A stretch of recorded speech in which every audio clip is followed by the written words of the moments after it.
सर्वेभ्यो नमो नमः। आज हम माँ कवि भर्तृहरि के द्वारा विरचित गीतिक काव्य नीति शतकम का 9वां श्लोक पढ़ेंगे। प्रस्तुत श्लोक में माँ कवि भर्तृहरि अल्पज्ञानी व्यक्ति को उल्लेखित कर बता रहा है कि जो व्यक्ति अल्पज्ञानी होता है और अल्पज्ञान अहंकार का कारण होता है, इस विषय की प्रस्तुत श्लोक में सुंदर विवेचना प्रस्तुत की गई है कि किस तरह से अल्प ज्ञानी होते हुए स्वयं को सर्वज्ञ मानना बड़ी ही मूर्खता है। ज्ञानी व्यक्ति विवेकी एवं विनयशील होता है, जो सर्वज्ञ होते हुए भी गर्व नहीं करता है, किंतु जो अल्प ज्ञानी व्यक्ति होता है वह खुद को सर्वज्ञ मानते हुए अपने में ही मदमस्त रहता है और इसका विचार करता है कि सारे जगत का ज्ञान उसी के पास है। तो उस अल्प ज्ञान की गर्भोत्पत्ति के कारण को उल्लेखित कर माँ कवि भर्तृहरि क्या कह रहे हैं, मैं श्लोक का वाचन करता हूँ, तत्पश्चात हम इसके अर्थ को देखेंगे। क्या कह रहे हैं भर्तृहरि?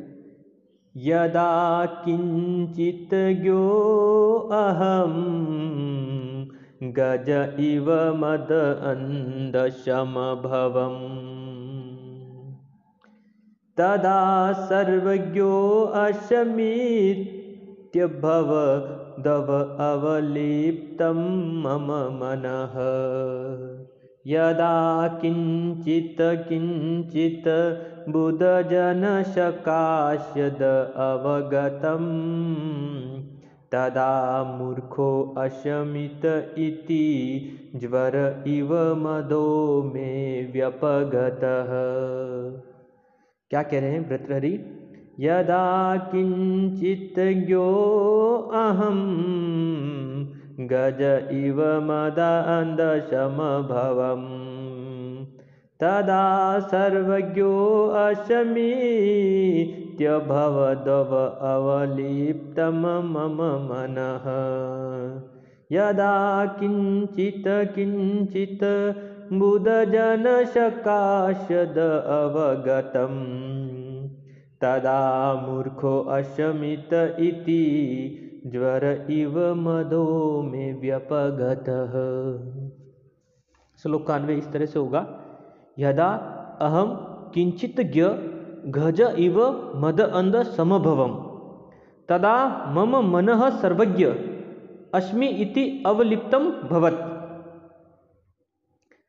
यदा बुद्ध जन सकाशात् किंचित किंचित अवगतम तदा मूर्ख अस्मि इति मे मद ज्वर इव व्यपगतः।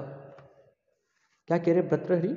यदा अहम किंचित ज्ञः, यदा यानी जब, अहम यानी मैं, किंचित यानी थोड़ा कुछ, ज्ञ यानी जानना, यानी जब मैं थोड़ा कुछ जानने लग गया या जब मैं थोड़ा कुछ जानता था तो गज इव मद अंध यानी मैं क्या हुआ, हाथी के समान मदमस्त हो गया। यानी मैंने ऐसा सोचा कि जिस तरह से एक मदमस्त हाथी अपने में ही मस्त हो जाता, उसी तरह से जब मुझे थोड़ा सा ज्ञान हुआ तो मैं क्या हुआ, गज इव मद अंध समभव यानी हाथी के समान मदमस्त हो गया, उन्मत्त हो गया। और तदा मम मन सर्वज्ञ, तब मैंने सोचा कि मैं ही सर्वज्ञ हूँ। इति अवलिप्तम भवत, इस तरह से मैं क्या हो गया, अवलिप्त हो गया, इस तरह से मैं क्या हो गया, घमंडी हो गया। और यदा बुद्ध जन सकाशात यानी जब, लेकिन मैं जब क्या हुआ, बुद्ध जन सकाशात, लेकिन जब मैं विद्वानों के सानिध्य में आया तब किंचित किंचितम अवगतम, तब मैंने कुछ कुछ समझ पाया कि तदा मूर्ख अस्मि इति यानी मैं ही मूर्ख हूँ। इस प्रकार से मम मद जवर इव व्यपगत, इस तरह से मेरा जो गर्व रूपी जो ज्वर था वह क्या हो गया, नष्ट हो गया। क्या कह रहे हैं भर्तृहरि कि यदा अहम किंचितम ज्ञः यानी जब मैं थोड़ा सा जानता था तब मैं क्या हुआ, ज्ञः गज इव मद अंध।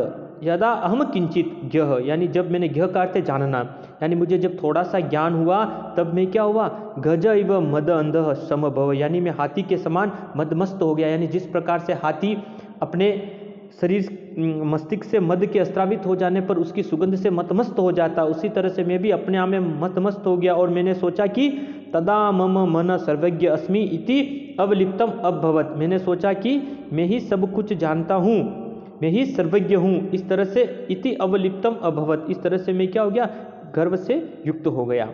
फिर कह रहे यदा बुद्ध जन सकाशात, लेकिन जब मैं बुद्ध जन सकाशात यानी जब मैं विद्वानों के सानिध्य में आया तब मैंने जाना कि किंचित किंचित अवगतम, तब मैं कुछ कुछ समझ पाया कि तदा मूर्ख अस्मि इति, अरे मैं तो सबसे बड़ा मूर्ख हूँ, मेरे ज्ञान की कोई महत्वता नहीं, मेरे से तो बड़े ही ज्ञानी लोग इस जगत में विद्यमान है। इस प्रकार मैं मद ज्वर इव व्यपगत, इस तरह से मेरा जो गर्व रूपी ज्वर था, है ना, मद ज्वर यानी मेरा जो गर्व रूपी ज्वर था या बुखार था, वह क्या हो गया, व्यपगत यानी नष्ट हो गया था। यानी महाकवि भर्तृहरि के कहने का तात्पर्य यह है कि जब मैं अल्पज्ञ था तब हाथी के समान उन्मुक्त होकर मैं विवेक शून्य हो गया था। जिस प्रकार हाथी मद में अंधा रहता है, वह अपने सामने किसी को कुछ नहीं समझता है, उसी प्रकार मैं भी अपने उस अल्प ज्ञान से मदमस्त होकर अपने ही अहंकार से युक्त हो गया। मैं ही सर्वज्ञ हूँ, मेरे समान इस जगत में कोई ज्ञानी विद्यमान नहीं है। इस प्रकार मेरा मन मिथ्या सर्वज्ञ के भाव से युक्त हो गया था। जब परमपिता परमात्मा की कृपा मुझ पर हुई और जब मुझे विद्वानों के जब सानिध्य में मैं आया, तब मैंने ज्ञान के अथाह सागर का दर्शन किया। तब मुझे ज्ञात हुआ कि वस्तुतः मैं तो सबसे बड़ा मूर्ख हूँ। तब मेरा मद उसी प्रकार नष्ट हो गया जिस प्रकार औषधि के सेवन से ज्वर नष्ट हो जाता है। कवि के कहने का तात्पर्य है कि किंचित अल्पज्ञानी व्यक्ति अगर स्वयं को सर्वज्ञ समझता है और हाथी के समान गर्व उन्मुक्त होता है, परंतु यदि उसे विद्वानों का संपर्क प्राप्त हो जाए तो औषधि सेवन से जैसे ज्वर नष्ट हो जाता है, उसी प्रकार विद्वानों के सानिध्य रूपी औषधि से मिथ्या ज्ञान रूपी ज्वर नष्ट हो जाता है। अतः व्यक्ति को सदैव ज्ञान निरभिमानी बनकर विद्या अर्जन का प्रयत्न करते रहना चाहिए। इस तरह से महाकवि भर्तृहरि ने इस लौकिक जगत में व्यक्ति की दो अवस्थाएं बताई है। एक तो जो व्यक्ति अल्प ज्ञान से युक्त होकर अहंकार से युक्त रहता है, किंतु यथार्थ ज्ञान प्राप्त हो जाने पर वे व्यक्ति विनयशील हो जाता है। अल्पज्ञ होते हुए भी जो स्वयं को सर्वज्ञ मानता है, वह इस लौकिक जगत में सबसे बड़ा मूर्ख है। ज्ञानी व्यक्ति स्वभाव से ही विवेकी एवं विनयशील होते हैं, जो सर्वज्ञ होते हुए भी गर्व नहीं करते हैं। वास्तव में ऐसे व्यक्ति ही विद्वान हैं। कवि ने स्वयं का उदाहरण देते हुए मानव मात्र के लिए विद्वत संपर्क को ही हितकारी प्रतिपादित करने का प्रयास किया है। प्रस्तुत श्लोक में शिखरणी छंद की छटा एवं अलंकार में उपमा अलंकार की छटा भी विद्यमान है। एक बार पुनः श्लोक का वाचन कर इसके अर्थ को पुनः देखते हैं। परीक्षा उपयोगी पूछा भी जाता है श्लोक।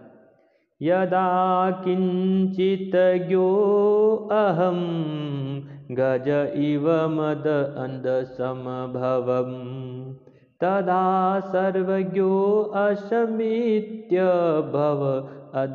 भवद्व अवलिप्तम मम मनः यदा किंचिद किंचिद बुध जन सकाशद अवगतम तदा मूर्खो अशमित इति ज्वर इव मदो मे व्यपगतः। यदा अहम किंचितम ज्ञः, यानी जब मैं थोड़ा कुछ जानता था तब मैं क्या हुआ, ज्ञः गज इव मद अंध, यानी मैं हाथी के समान मदमस्त हो गया था। तदा मम मन सर्वज्ञ अस्मि, यानी तब मेरा मन यानी मैं ही सर्वज्ञ हूँ। इस प्रकार से इति अवलिप्तम अभवत्, इस तरह से मैं घमंडी हो गया।